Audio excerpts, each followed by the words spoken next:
अस्सलाम वालेकुम दोस्तों। टाइटन के वाक़े के बाद समंदर के बारे में जो बातें खुल करके सामने आई, वो बातें आज से 1400 साल पहले कुरान पाक में अल्लाह ताला ने सूरत नूर की आयत नंबर 40 में बयान कर दी थी। वो बातें कौन सी थी वो बताने से पहले मैं आपको इस वाक़े के बारे में थोड़ा बता दूं कि ओशन गेट 2021 से अरबपतियों को समंदर की तह में 3300 मीटर नीचे टाइटन के मलबे की सैर करा रही है। टाइटैनिक का मलबा 1985 में दरियाफ्त हुआ और ओशन गेट ने 2021 से दुनिया भर के उमरा को उसकी सैर कराना शुरू कर दी। शहजादा दाऊद और सुलेमान दाऊद 18 जून को टाइटन में सवार हुए और आबेदोस को पानी में उतार दिया गया। 1 घंटा 45 मिनट बाद आबेदोस का कंट्रोल रूम से राबता टूट गया। आज तक की तहकीकात के मुताबिक आबेदोस 1.25 घंटे बाद धमाके की वजह से फट गई और ये जून तकरीबन 3000 मीटर की गहराई में है। आबेदोस की दुम और लैंडिंग फ्रेम टाइटैनिक के मलबे से 1600 फीट के फासले से मिला, ताहम लाशें गायब थीं और ये लाशें सरेदस्त किसी टेक्नोलॉजी की मदद से दरियाफ्त नहीं हो सकती। क्यों नहीं हो सकती? चुनाचा पूरी दुनिया के मीडिया ने ये खबर उठा ली, दुनिया जहां के बहरी माहिरीन भी सामने आए और दुनिया को पहली मर्तबा पता चला कि समंदर में तह दर तह बहरें यानी वेव्स होती हैं। एक बहर के बाद दूसरी बहर और दूसरी बहर के बाद तीसरी बहर आती है और ये बहरें समंदर में सन्नाटा और अंधेरा करती चली जाती हैं। समंदर में 2 घंटे गहराई में सफ़र के बाद पानी में अंधेरे के ऐसे गहरे बादल छा जाते हैं जिन्हें लफ्ज़ों में बयान नहीं किया जा सकता। क्यों? क्योंकि ये अंधेरा दुनिया के किसी भी मुकाम पर इंसान के तजर्बे में नहीं आता। बहरी माहिरीन इस अंधेरे को पिच डार्कनेस कहते हैं। ये अंधेरा इतना गहरा होता है कि इंसान दूसरे हाथ को टटोल नहीं सकता।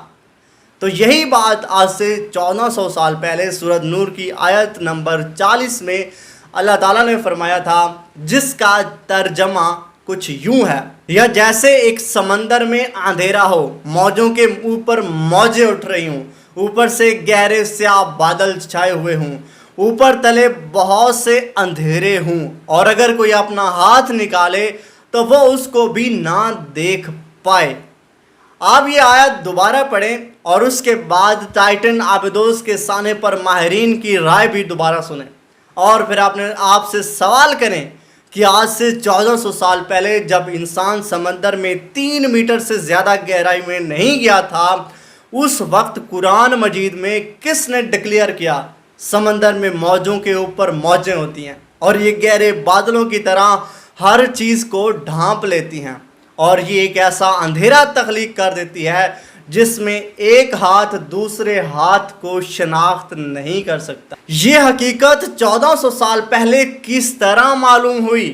दुनिया 1985 में टाइटैनिक का मलबा तलाश कर पाई, जबकि अल्लाह ताला ने 628 हिजरी में बता दिया हम समंदर में मौज के ऊपर मौज चलाते हैं। ये मौजें गहरे बादल जैसी होती हैं और ये एक ऐसी पिच डार्कनेस तख्लीक करती हैं जिसमें बिनाई जवाब दे जाती है और टाइटन इस पिच डार्कनेस में गुम हुई या तबाह हो गई।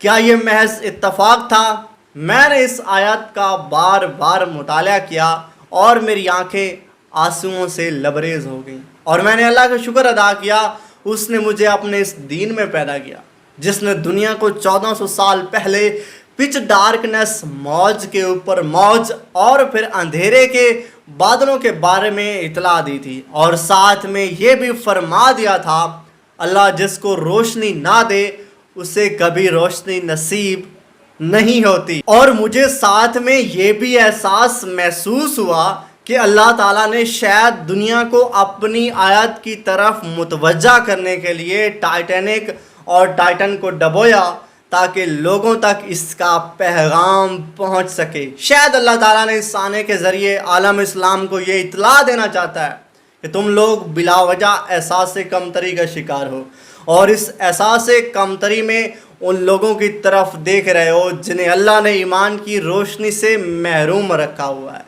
तुम उन लोगों की तरफ ना देखो और सिर्फ अपने रब की तरफ मुतवज्जा हो जाओ। तुम्हारे हालात صرف اور صرف وہی ٹھیک کر سکتا ہے۔ امید ہے کہ آپ کو یہ ویڈیو پسند آئی ہوگی۔ اگر آپ کو یہ ویڈیو پسند آئی ہے تو ویڈیو کو لائک مارو اور چینل کو سبسکرائب کرو۔ ملتے ہیں کسی اور امیزنگ ویڈیو کے ساتھ، تب تک اپنا بہت سارے خیال رکھیے گا۔ اللہ حافظ۔